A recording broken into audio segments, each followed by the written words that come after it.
Hey, yo, it's Guido coming at you with the Tactics Talk. Welcome back. Thanks for tuning in to this episode of World of Tanks. We have Zalrod today in his mighty M7. Another of those tanks you don't see a whole lot of. I don't know if I've ever, maybe once have I had a replay with an M7, but he's actually got this bad boy 3 mark. Look at this thing. Clearly likes the M7. Unfortunately, when you play tiers such as the M7, which is a tier 5 American, is it a light tank or a medium? I'm always confused. It's actually a light tank. There you go. Sort of looks like one of their medium tanks, but it's classified as a light tank for the Americans at tier 5. When you play tier 5, you often find yourself on province. And when you find yourself bottom tier, which he is, tier 7, and you're on province, you might get a little grumpy.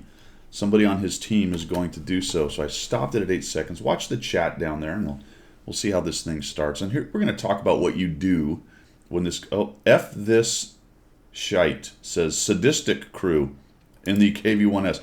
We're going to watch the KV-1S. There he is. So he has declared he is unhappy with the situation, the sadistic crew, and he is going to go up and camp in that bush, perhaps. Or is he going to do that?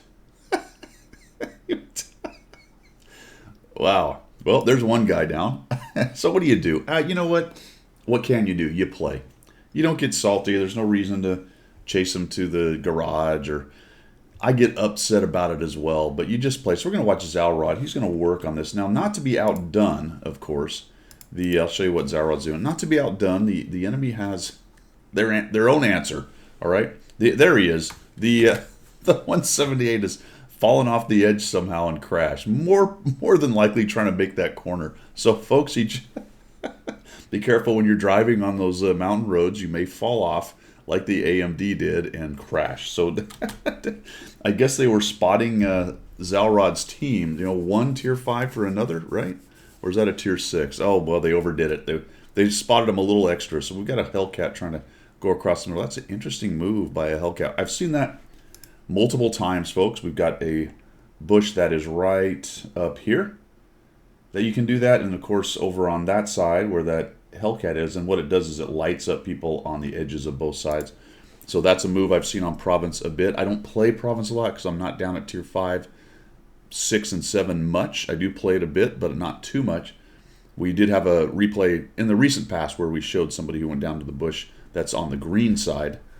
So it is effective because it can light guys up. So Zalrod is looking for shots here. Got some pretty good cam. A little bit surprised he's not getting spotted by anything, but clearly there's just nothing around that's quite close enough. Zalrod has this technique of firing from very far away that we've seen multiple players use. I was surprised when I first started seeing that. It's just not something that seems like a great idea to me, but Zalrod's making it work here. The fine-tuning on the aiming is the problem, and I think you probably need a little more lead turn there, Zalrod, but of course you 3-marked your M7, so you can take all that advice with a grain of salt. If the shooting from 40,000 feet works for you, then who am I to say, I just think if you zoomed in, I like this right here, going after the track right there. You might be able to fine-tune it a little bit better, but there you go. I will tell you one thing. It does beg a question, actually, about the way the game is mech'd and the engine works. It makes me wonder if just maybe, you have better chances in these longer range zoom out shots to hit your target. It seems like common sense would say if you can zoom in to exactly where you want to shoot, you would have a better chance. But I don't know. It's the way it's coded. It's the way the game is mech'd. Who knows? I can say that there are a lot of people who are very effective with it. So that has been interesting to me, at least. Something I've learned while doing this. And I've learned a lot of new things while doing this channel in the last year. A lot of new things, and things that work that I would never have guessed. So we'll just let that dead horse lie. Zalrod's down a tank here. We're 4 to 5. He's been over here plinking away from this bush. I think he got spotted once. I was surprised he didn't get spotted more than once. His AMD is dead. How'd that happen? I was talking when it went down. Did he drive off a cliff too? It's raiding tanks. I don't know if he drove off the cliff. Let's see. We shoot at the KV-1. Now there's an example there where it's so far away. I think he actually hits him here. There you go. And then he zooms in. My assumption here is that I guess Zalrod that you zoom in when they're stationary and you have an easier shot. Like I said earlier, the lead fire might be needed a little more than you do it. Just shooting into the bush. Then he hits, as soon as he hits, I think he takes one more. That one actually hit behind. You can see that one hit behind as well. So clearly you're not hitting the KV-1 even if he's still there. There goes the Hellcat making a runner. Zalrod does something good here. It's a nice shot. I think it's gets him spotted. Is that right? Yeah. I would have expected that to get me spotted, and I would have immediately pulled back just to avoid that. Which missed it, which is a good thing. This is the good thing that Zalrod does. He's got a bunch of his guys up there, probably close to or being proxy lit by the Hellcat. Looks like he thought about taking that first turn. And he goes to get this Hellcat, or at least make sure the Hellcat goes away. I think I would have been a little more aggressive in getting in there on him, but he's taking a careful line, coming around this way, probably wanting to not get spotted out in the open and shot by all the guys on the red team camping up top. But instead of going in there, he sort of camps there. And I think, if we look at this map, dude, I think you can actually come up to this rock and around to this bush without being spotted, necessarily, depending how good your camo is and exactly where the Hellcat is. Plus, that rock will give you protection from shots coming in from this way, so I think I would have gone up to there. But it doesn't really matter because I think there we go, the 40 TP rages down. And the other reason I say that is the 40 TP has to completely expose himself, and then he foolishly tries to back out instead of just run down and cover up and dies for it. So I think had you got a little more aggressive in there, you could have kept that 40 TP from dying. He's camping, you know, not a great player, obviously, but it's still hit points and a gun sitting on the board that didn't have to be taken off. Now we're going to come along the bottom right here. Interesting choice. I might have gone up the ramp, to be quite honest. This is about the time in the game when you can go up the ramp and come up in this open spotter right here where the ramp comes up and turns right and start looking to get shots maybe on the back of the KV-2 right there. I was actually on the wrong side, wasn't I? Muppetry. Muppetry. The ramp here and coming up around looking for the KV-2.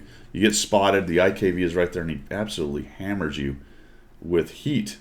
I didn't realize that thing had standard heat. Surprised that guy didn't take a shot at you as you back out. So got away with one right there. Like I said, I don't think I would have come across the bottom in this part of the fight. Too many guns. There's still a couple on the other side, which hurts.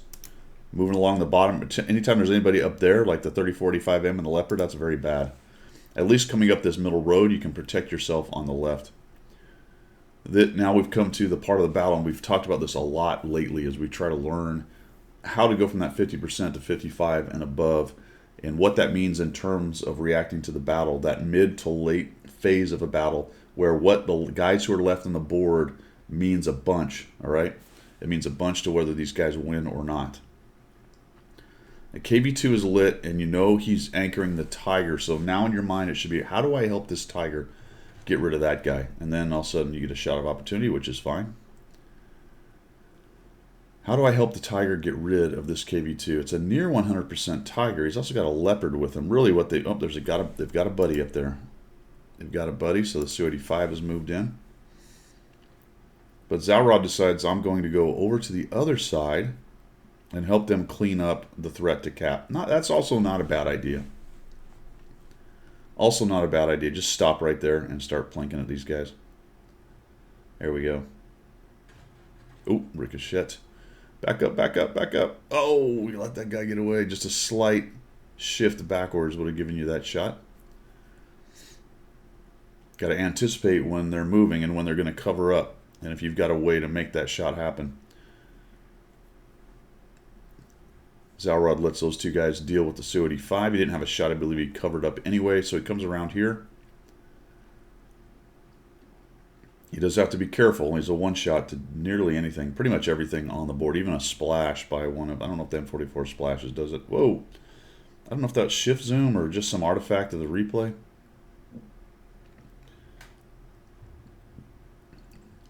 The JP says, I know how to deal with this guy. I don't know what the Leopard's doing.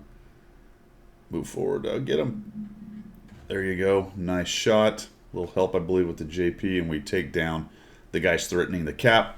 Fantastic. Your cap's threatened. Go back, clean it up. Now we can figure out how to go after what's left. Looks like you've lost, was it a Hellcat or something up there? whatever was helping the Tiger, and the Tiger's taking another hit. Dangerous tanks over there. We got a Scorpion. The IKV can be dangerous if he slaps you with that big heat. Any of those are going to take you out, but as far as being dangerous to the Tiger, it's going to take 2 shots from just about everything. Now is not a bad time to go across the middle. So I liked it at this point. This was a good point in the battle to do it. Late game, trying to figure out how to find the campers. And when you get to the late game, this is often what you're doing. If you have the offensive team or the team with a few more tanks, you will often find yourself trying to go after the campers. I like the moxie of the IKV. All right, so what I'd have done is I saw him coming off. I'd have turned my camera, try to drive as best you can while looking backwards. Right-click on him for an auto-aim, and then look for that shot. We're just sort of like, okay, kind of turn around. No, we just try to survive this guy. JP makes a fantastic shot from across the map on a guy dropping off of a cliff and take him down.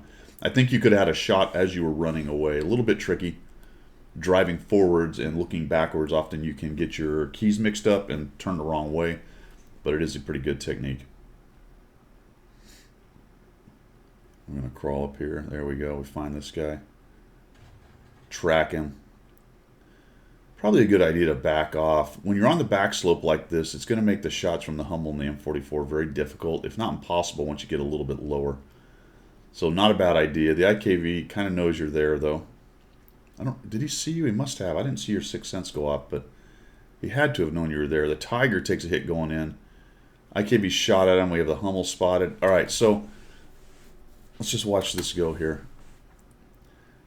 I don't know. Maybe the Hummel was aimed at you. I have a feeling he's probably aimed at the Tiger. You could have probably popped up and taken a shot, but an overabundance of caution, and plus you're still alive. So it's hard to gainsay that particular move.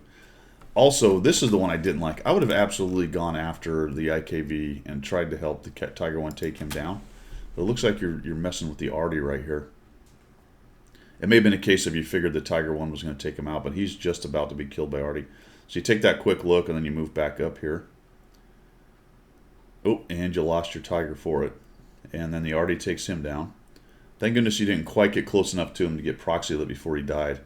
That's always a bummer. You're making that move to kill him. Somebody else kills him, and you get proxy lit, and nothing for your efforts right there. There you go. Use that rock. I like that idea. Just sneak in. There he is. Looks like we're trying to auto-aim. There we go. Got that guy down. That's a case where I would actually zoom in. That'd be such an easy zoom. Should just scroll in and take a look and make a nice centroid shot right there. And we do the old ram for the end. Kill there. Nice job, man. Nice job. 2 kills, 975 damage, but a sweet 2,374 assist. You know, a lot of people complain that all that whole act at the beginning where F this stuff and then he suicides.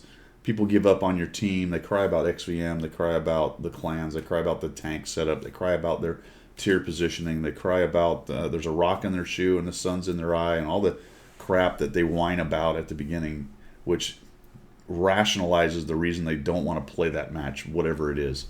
You know, people who are going to rationalize something like that and drive their tank off a cliff, they're going to find a reason. Whatever Wargaming does, however they adjust, whatever they fix, that guy is still going to find something to cry about. And then he's going to drive his tank off a cliff and he'll be out of your match. What do? You carry on, you play well like Zalrod does, and you win the game without the clown. You win the game without the clown. It's too bad we don't have some kind of way that punish that better. Obviously, people can do complaints. You can send in a ticket. You can attach the replay. You can spend 5 to 10 minutes of your day effing around because Clown Boy drove off an edge for I don't know what result from Wargaming. I know they look at it. Do they look at all of them? I don't think that's possible. Because on the other side, there's so many people sending in reports about the smallest things that more than likely their customer service guys are absolutely inundated. Even on a relatively small server like this one, you just can't have 500 people on staff looking at bloody reports of people. So there's no good answer here other than this one. You carry on and don't worry about that guy. Play well, win, and he can drive off the cliff the next game or whatever he's going to do because he's going to do it. All right, guys, that's all I've got. Zalrod, thanks for sending that in. Really nice game. Do appreciate that. Don't see many 3 marked M7s. That's got me thinking. It's got me thinking. All right, we will see you.